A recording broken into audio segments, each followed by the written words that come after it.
What's going on, guys? Welcome to a brand new YouTube video. Welcome to the Vivo Barefoot review for Powerlifters. Powerlifting edition. Barefoot, something about a review. Anyway, right. First of all, intro to me. Who am I? My name is Jacob. I am a powerlifter and powerlifting coach. I've competed up to and at national level competitions. I've been competing since around about 2019, and I've been coaching for around about the same time too. Now, for the longest time, I've been using a pair of Notorious lifts. I'll put a picture here. And they served me well. They lasted me a good couple of years since I bought them. Before that, I was using a variety of different things, but my first barefoot shoe was the Notorious lift. But now the tread, so the bottom of the shoe is completely gone.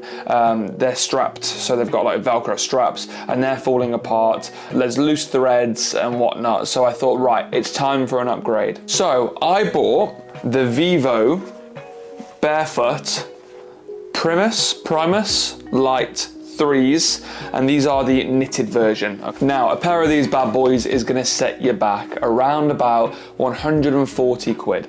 Now, I found a discount code on the internet, so I got these for around about 120 quid. For all you Americans, a quid is a pound. So 140 pounds, 120 quid, pounds, whatever.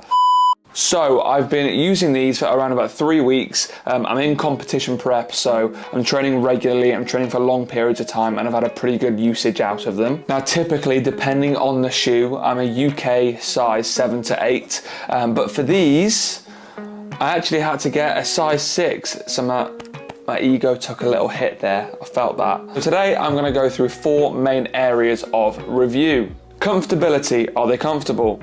Effectiveness within the gym. Now, again, this is a powerlifter's review. Durability, do they stand the test of time? Durability, are they going to fall apart? Are they worth the money? Should you spend your money on these? And then finally, a conclusion. So 5 parts, I guess.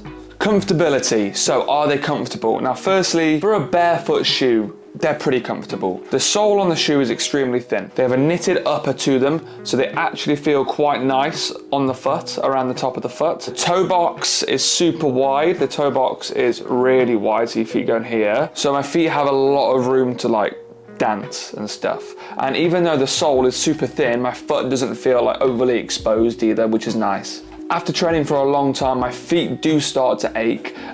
If it's within like a 2-hour time frame, I'm fine. But if I'm doing like my whole workout plus maybe I'm doing a little bit of cardio at the end, and I'm just mucking about in between and walking around, so 3, maybe even 4 hours, they are going to start aching my feet. It might be because I haven't had a barefoot shoe before that I've used so often. My feet never tend to ache with Notorious lifts, but then again, like, this is a new pair, so it might just take a little bit of breaking in. But overall, they're pretty comfortable. I can't really knock them. Secondly, effectiveness within the gym.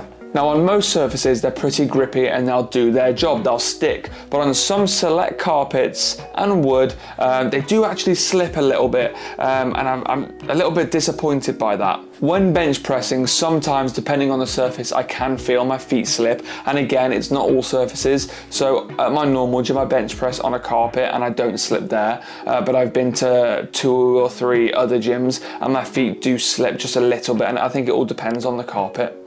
So maybe it's not the foot, maybe it's the carpet, but you know, you don't want to leave that down to chance. But in all fairness, considering I sumo deadlift and I bench press with a lot of foot pressure, they've held up really well, and it's only sometimes I slip, and it's easily fixed and it's avoidable.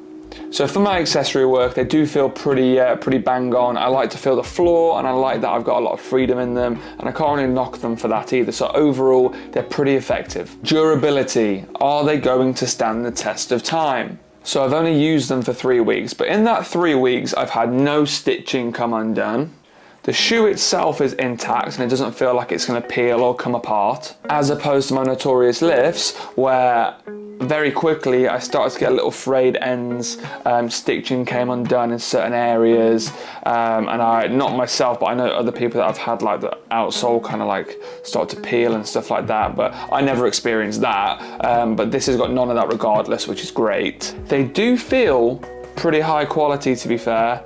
and hopefully they're going to last a very long time, but only time will tell. So I'm thinking about maybe doing another review in the next few months with like a, I don't know, a 3-month Vivo Barefoot update or something like that. Now the big question, are they worth your money?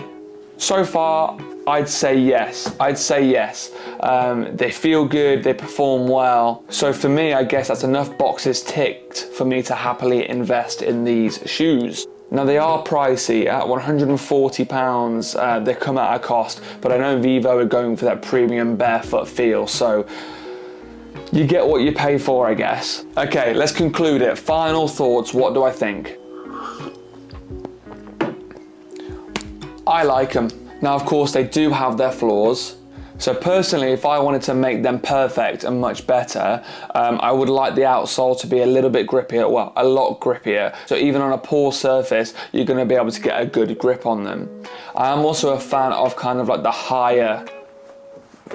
high to mid-top shoes, and I feel like they'd be really good then for squats as well as like a sumo deadlift with a higher, whatever you want to call this, like a high top. I know Vivo do shoes with a kind of like a high to mid top, but they are made for outdoors, so they're a little bit stiffer, they're not as flexible, and the bottom of them are a little bit tougher as well, so it doesn't really give that same kind of Vivo feel, in my opinion. So I would like a shoe like this with a bit of ankle stability as well.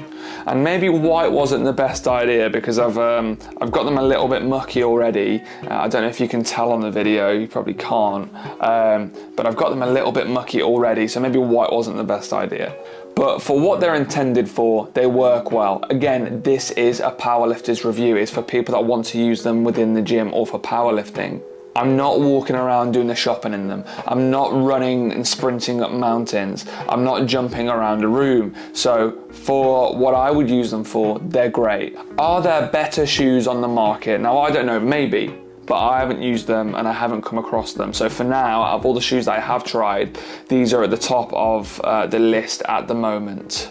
And if you're thinking of buying them, I'd just go for it. I just give it a go. And in terms of returning them, I do have a client, I've got a lifter that has had trouble with the sizing of these, so he's had to return them before, and he had no problems returning them. They were pretty good with all of that, so you've got nothing to lose really. If you buy them, they don't fit well, you don't like the look of them, you can just return them.